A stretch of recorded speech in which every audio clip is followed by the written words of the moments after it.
8 o'clock on the dot. Here's a live look outside at Horsetooth Reservoir. Beautiful blue sky out there. It is going to be a gorgeous Sunday for you. Good morning. I am Lauren Scafidi. Thank you so much for making us a part of your weekend. Let's check in with Weather Impact meteorologist Chris Spears, tracking everything you've got to know this week because we have quite the 7-day forecast ahead of us.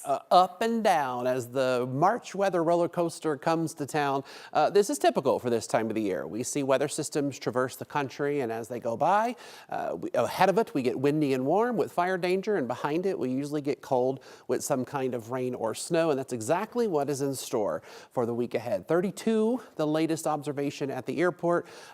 We are up to 25 in Steamboat Springs, 31 out in Akron, Walsenburg, 36. A little chilly in some of the higher elevations, though. We still have some teens and single digits for a few spots.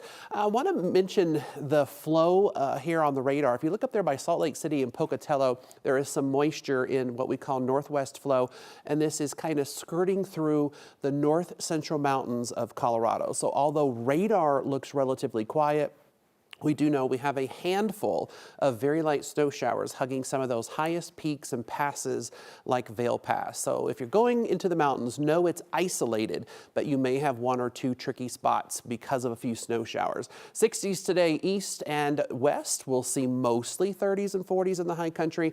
I'm projecting about 62 or so for Denver. That's significantly warmer than those 40s we had yesterday.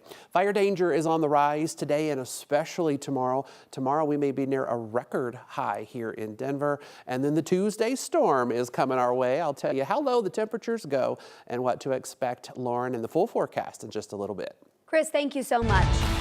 A wildfire that triggered evacuation orders in Colorado Springs this week has officially been put out. Fire crews say they were able to fully contain the Meridian fire around 11 Saturday morning.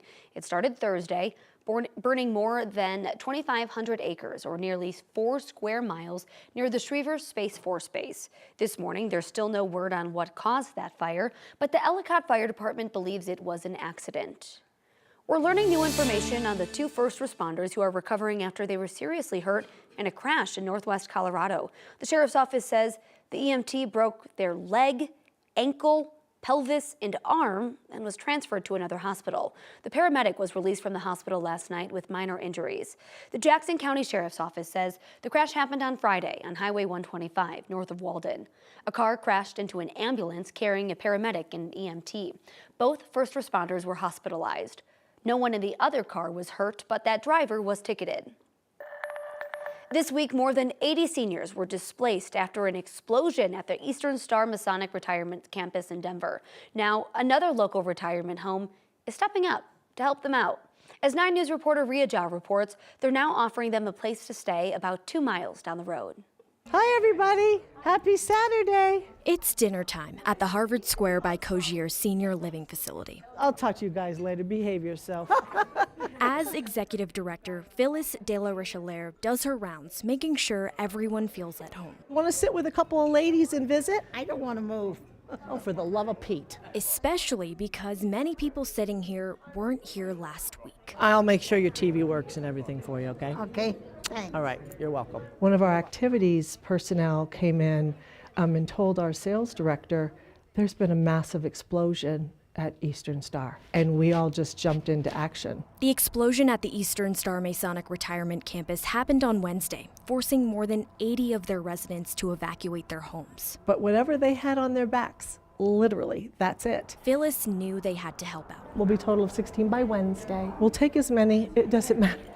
If they need a place, we'll find a place. They're now taking in 16 of Eastern Star's displaced residents. There we go. So what we did was we took our conference room and turned it into a donation center. Underwear, bras, t-shirts are like super important right now. Everyone just went out. We bought mattresses, towels, toiletries. I think Walmart thought that I was trying to have a yard sale because I bought quite a bit of shampoo and soap. Oh, good, look. Phyllis says Crocs. They're doing what they can That's awesome. to make everyone feel at home. This is traumatic, so leaving your home anyway for a senior is hard, and now losing potentially your home. No one even had a thought. It just whatever we need to help a community in crisis. That's what we got. That was Ria Jha reporting. They aren't sure how long these residents will be displaced, but Harvard Square is willing to house them for as long as they need. Along with needing clothes for these residents, the rooms were not fully furnished, so they still need things like lamps and other bedroom items. For more information on how you can donate, look for this story on 9news.com. A national conservation group is worried that a number of national monuments could be at risk for energy development, including one here in Colorado. The Trump administration is moving forward with plans to review public lands for potential energy development. The National Parks Conservation Association believes those plans could involve changing the borders of some of the national monuments to provide energy exploration. The group recently released a list of 13 monuments that have high energy potential, and one was Dinosaur National Monument on the western slope. Yes. Dinosaur National Monument, which straddles the Colorado-Utah border, is one of these monuments that we could be at risk. While parts of its borders are set out by Congress, the main access roads and certain parts of the area along the edges have been added over the years, and therefore they are not congressionally protected. The NPCA says national parks are likely off limits to energy development since they're protected by Congress, but national monument borders can change from president to president. That's why those 13 sites, including Dinosaur, are all national monuments. A popular travel center chain is hitting the brakes on plans to expand in Colorado. The mayor of Palmer Lake, down in El Paso County, told our partners at KRDO that Buc-ee's withdrew its annexation request for a proposed development in that county.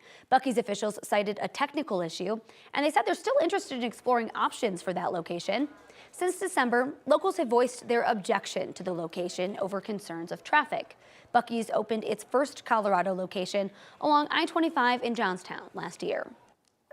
Around the world, at least 51 people were killed last night when a fire broke out in North Macedonia in a nightclub there.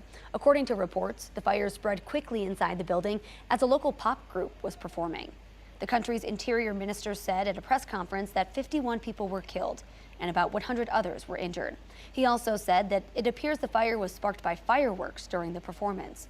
Police have arrested one man but didn't provide details on that person's involvement. Back here at home, President Donald Trump signed the government funding bill into law on Saturday. The bill will allow 6 months of funding and avert a government shutdown. President Trump's signature comes after the Senate passed the bill on Friday, just hours ahead of a midnight deadline. Earlier this week, the bill cleared the House on a party line, and then Senate lawmakers voted to pass the measure 54-46. 2 Democrats joined all but 1 Republican in support of the measure. That same day Trump signed the funding bill, the president attempted to invoke a rarely used wartime authority known as the Alien Enemies Act of 1798. It was an attempt to deport suspected members of a Venezuelan gang, Tren de Aragua. A federal judge issued an order blocking that effort, but the Justice Department plans to appeal that decision. The act enables the president to quickly detain and deport immigrants from a hostile nation. The Trump administration attempted to invoke the act to deport 5 Venezuelan nationals it claims are taking hostile actions against the U.S. But legal experts challenged President Trump's interpretation of the act, arguing it was designed to only be used in times of war. President Trump is the first president in nearly a century to invoke the Alien Enemies Act, and the first to do so outside of a major military conflict.